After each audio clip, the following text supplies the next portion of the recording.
friends, welcome back to the channel. I'm Amber and I'm so glad you've joined me today for this little update. Yet again, another update. I am standing in what was formerly my dad's room, and I just wanted to show you the progress that we've made. As you can hear, it's a little echoey here. So the room is almost empty, but I wanted to kind of give you an update on what I've been doing and how I'm processing everything emotionally and otherwise. So let me turn the camera around and I'm going to show you the status of his room right now.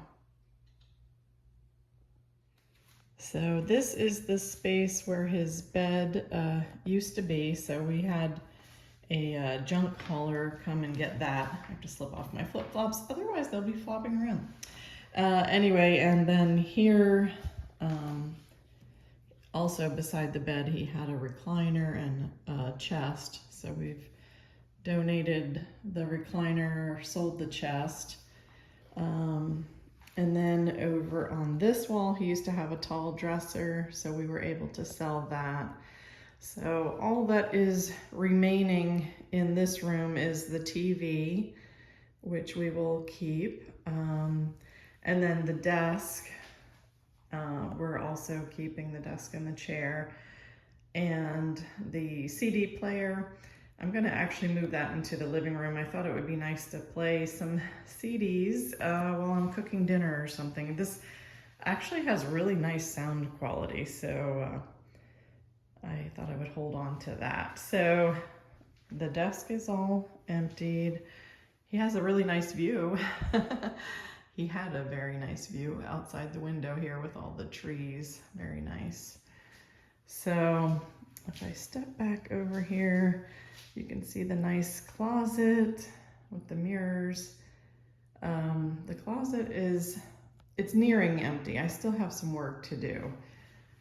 There's some boxes there, and then an old VCR player, which I thought I would hold on to because I did save quite a number of the kids' DVD or VHS tapes and also some DVDs, but it's a combo player. So I thought when I have my grandson over and he gets a little bit older, he might like to watch some of the old programs.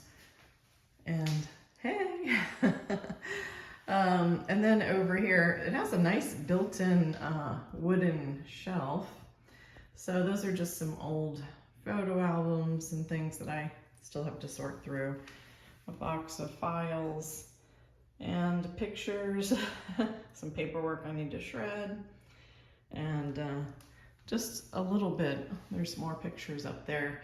My sister is coming, my older sister is coming for Thanksgiving, so I thought she and I can kind of go through some of the pictures together, and she can kind of see what she wants out of there.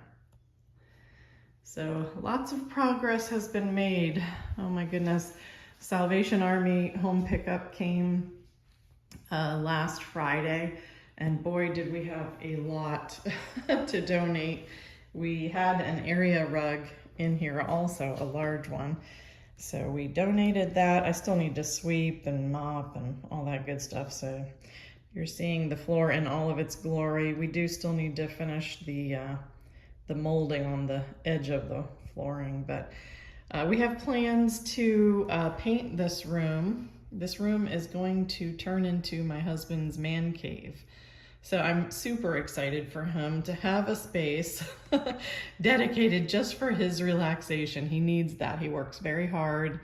And so he has chosen just a pale sage green. So we just have to select that. And my younger son, who lives at home still, is going to help me paint this room. So Dad's favorite color was light blue, or just blue of any sort, really. So we're going to transform this room, like I said, into a room that hubby can just relax and enjoy. He's still having a hard time, as we all are, with Dad's loss. Sometimes he says it's just really hard to come into this room, which I totally understand. Dad has lived with us for the last 6 years, and, you know, until his passing 3 weeks ago, he was a very, very large part of our family, very large.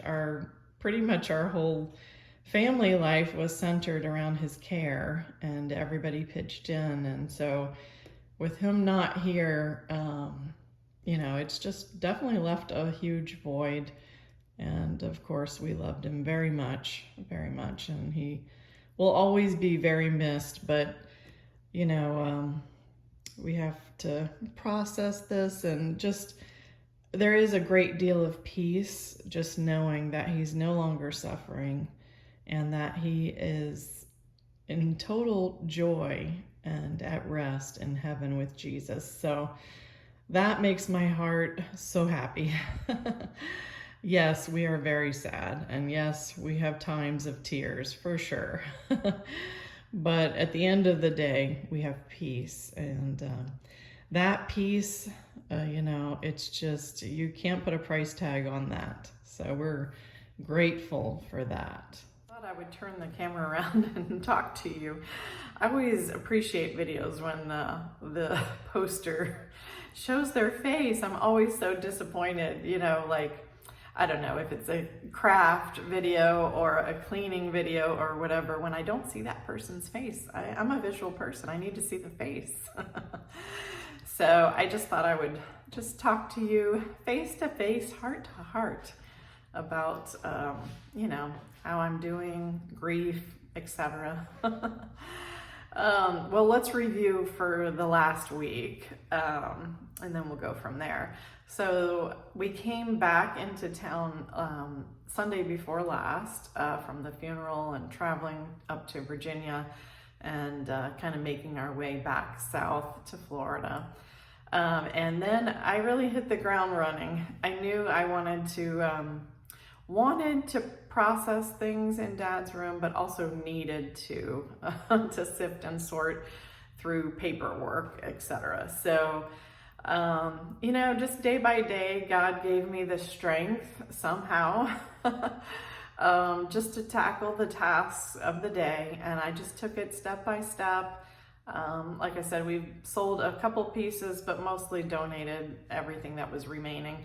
Honestly, 6 years ago, when we kind of dissolved Dad's home in Maryland, his home of 50 years, that was a Herculean task. My older sister and I worked so hard on not only getting rid of items that he would not need, but also fixing up the house. Mom would have been so happy at the renovations and just fixing it up to sell. But so really 6 years ago, we really sifted and sorted and got rid of the majority of things that did not have sentimental value, or just kind of divvied things up between my 3 siblings and I, and just kind of processed things then. So Dad didn't have goo gobs down here in Florida, but he had enough. I had to have my son go up into the attic to get the bedside commode that we had initially when Dad moved down here 6 years ago, but thankfully he has not needed that. He's been very independent. But got rid of that, and also there was an old walker, just one of those old style one with tennis balls on the bottom. We donated that. I was able to sell his rolling walker, which was very nice. I think we paid like $260 for that. He needed a nice tall one because he was a big guy. He was 6'1", and he was really leaning over the shorter rolling walker that we initially got. But at any rate, just disposing of, the shower chair. He had a lot of aids, really, that helped him to be able to live here. The bed rail, and just all sorts of paraphernalia. So it has been a lot to get rid of things, to donate others, sell a few things, but mostly just donate. So I feel good about, all that we've been able to accomplish. Of course, I've been able to just handle a lot of business also related to Dad's passing, and so that feels good. That feels like a huge weight off of my shoulders. Everything, of course, is still in process, but things are definitely in the works, so I feel really good. You know, hubby and I were talking last night, and honestly, caring for Dad was like my part-time job. And many times, especially the last few months, and then times when he's been in and out of the hospital, it's been my full-time job. So the last few weeks have been very busy, but also it's kind of a different feeling for sure, not having him here. It feels definitely like he's missing. But like I said, we're just so happy that he's not suffering. He was really having a hard time towards the end, for sure. I have to say that I thought we had a little bit more time with him, but in many ways it's merciful that his suffering was not prolonged. So like I said, we're very happy about that. In sorting through some pictures, I wanted to show you a couple just because I think they're neat. This is one of my dad when he was a little boy. Isn't that precious? I'm sorry, there's a glare. I should close the window or close the curtain. That is just so precious. He was a little shy. And that's not a mark on his forehead. This is an old picture. I don't know, something, I guess it got discolored, but he was born in 1937. So precious. So, and then this next one, this is of this past January. And my husband was determined to get him a nice baseball cake because from Publix. My dad was an avid Baltimore Orioles fan for many, many years. So this is him the end of January when he just turned 85. He looked so good. He was really doing well. And so my husband had them prepare a baseball cake. It was so cute. And it said, "Go Orioles" on it. Dad loved it. And then this is a picture of him. I took him out to lunch. This was the spring of this year. And he just thoroughly enjoyed it. He ordered fried chicken, and I don't remember the sides, maybe some mashed potatoes, probably some coleslaw. That was one of his favorite things. But he loved that place. He wanted to go back, and I promised that I would take him back there once he got to feeling better, but that time never came. But he certainly enjoyed some things here and there. And then I also just wanted to share a picture of my mom just because I came across this, and I love this picture so much. 1961, their wedding day. Isn't that beautiful? She was so tiny. She was 5 feet tall. Look at her tiny waist. I'm sure my waist was never that small. Precious. So my older sister has her wedding gown. No one else really cared to hold on to it. And honestly, I am at the stage where I don't really want to hold on to too much anymore. I'm seriously at a cleaning out and just purging phase, just household wide, not just Dad's things, but definitely on a mission to get rid of things that we do not need. I don't know, maybe it's, I just want greater peace and I don't know, just to streamline, make life easier. Maybe it's a way of me gaining somewhat control of my life. Although the thought often crosses my mind, we're really not in control, you guys. Thank goodness that we serve a God who holds all things in his hands, and he is daily working all things together for our good and ultimately for his glory. And in that, we can have peace. I love the scripture that says, don't let your hearts be troubled, and that God is just working everything out on our behalf. And I just love that. God said that he has triumphed over the world. And so no matter what's going on around us, we can know that God holds this world. In Daniel chapter 2, it says that he holds the course of world events in his hands. And I love that, because so often we can feel like this world is out of control. Maybe our worlds are out of control. But ultimately, we can trust that there is a great God of the universe, and he has a plan, and his plans are good and not to harm us. Plans to give us hope and a future, Jeremiah 29:11. And I love the hope and the peace that we can find in a relationship with Jesus Christ. And he is my anchor, for sure.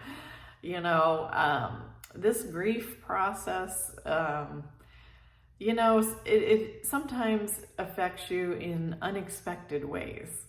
I had an appointment last week with someone, a professional, and he was asking if Dad's passing was expected or if it was sudden.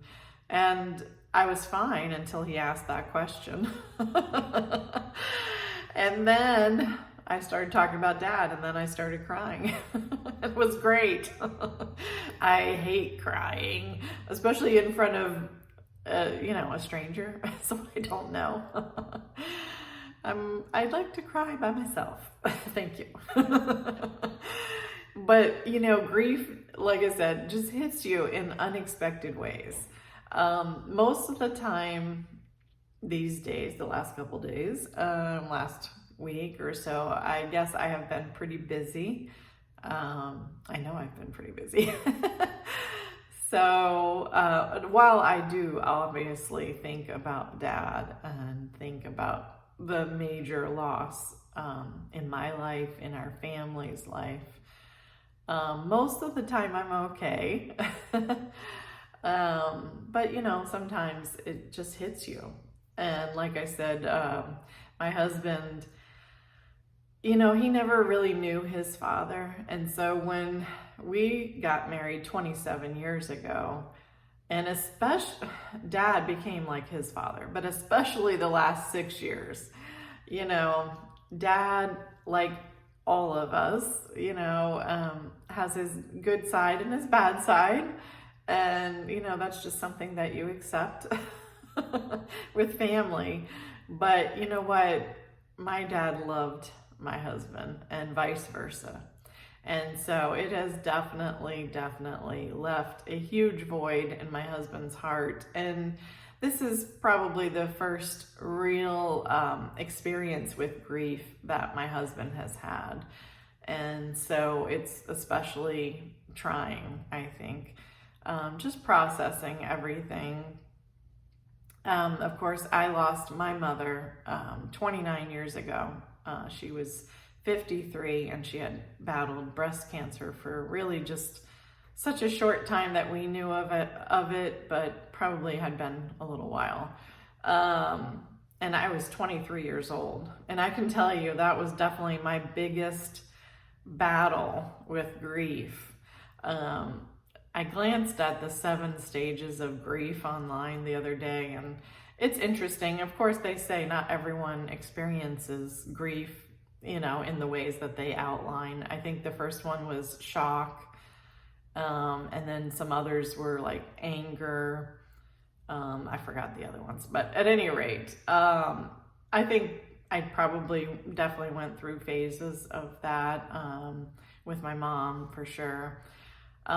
With my dad, I think anytime you experience grief, there is a certain element of shock, even though we knew that Dad's time was coming because he hadn't been doing well.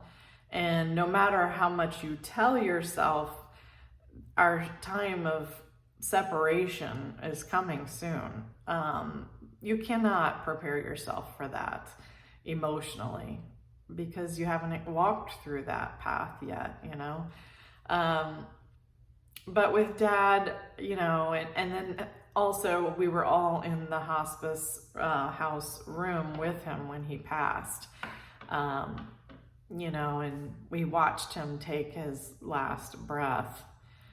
Even though, it's really interesting about that experience because, his breathing was slowing down. But, somehow, because Dad always pulls through. If you know my dad, he's so strong and he has bounced back from the brink of death. I've lost count how many times.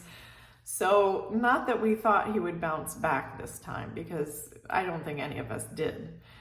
None of us had delusions, but we thought we might have a little bit more time. But like I said, mercifully, it was not prolonged. And,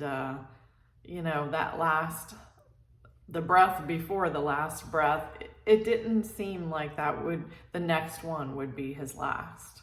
Like I said, it had slowed down, but when he breathed his last, I was fully expecting there to come another breath, but there wasn't.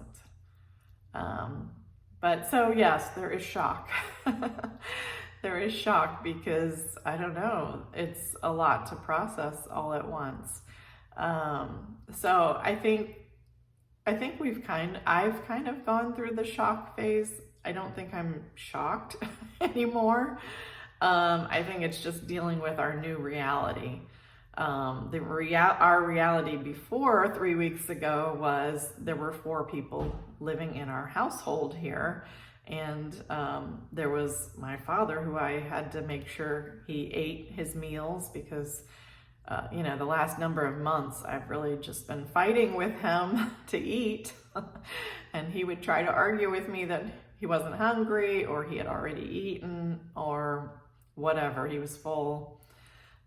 So he really didn't have an appetite. But, there was my father who I had to care for every moment, to be concerned about, and now there's not. And so that is a huge, huge shift. Now we have 3 people in our household, my husband and my younger son and myself, of course. So, the house seems a little quiet. You might hear echo in this room. But in the same way, this room here is kind of empty. It's kind of a metaphor for how our entire house feels in a way. Our house is almost 3,500 square feet. And while it is full of furniture, etc., rugs and ceiling fans and whatever, in many ways it feels as empty as this room. That seems very fitting, actually.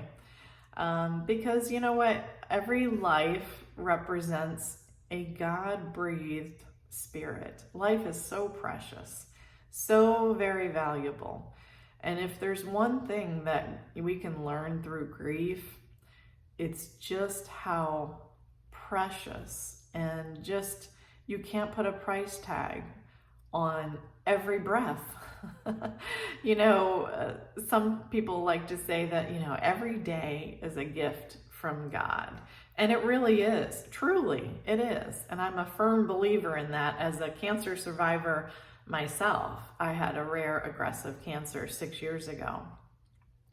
And God saved my life. So I am a firm believer in miracles and the value and the sanctity of every day is a gift from God.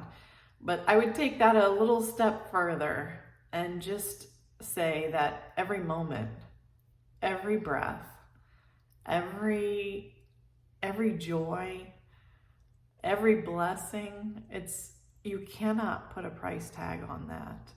And the reality is that, you know what?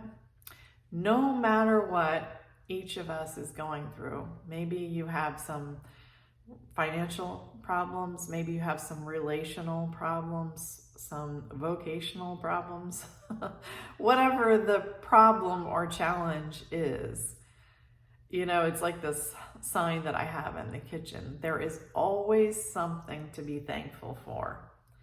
And that is not cliche. It is really true. You know, sometimes we can compare ourselves to others, or just compare our current life to maybe what we had hoped or dreamed our lives would be at this juncture. And sometimes that can lead to great disappointment. And I would venture to say that the greatest recipe for contentment and peace is looking to Jesus as the author and the finisher of our faith, trusting Him with our lives, but also counting our blessings. And that's fitting, isn't it, as we prepare ourselves and our hearts to enter into the season of Thanksgiving, where we do focus more on the good things, the value of family, friends, and God in our lives. And so I would just encourage you guys today to keep your eyes on Jesus. No matter what is happening all around you, He is truly the anchor for our souls. So until next time, I will see you soon. Thank you so much for joining me today, and I wish you all of the best. Many blessings.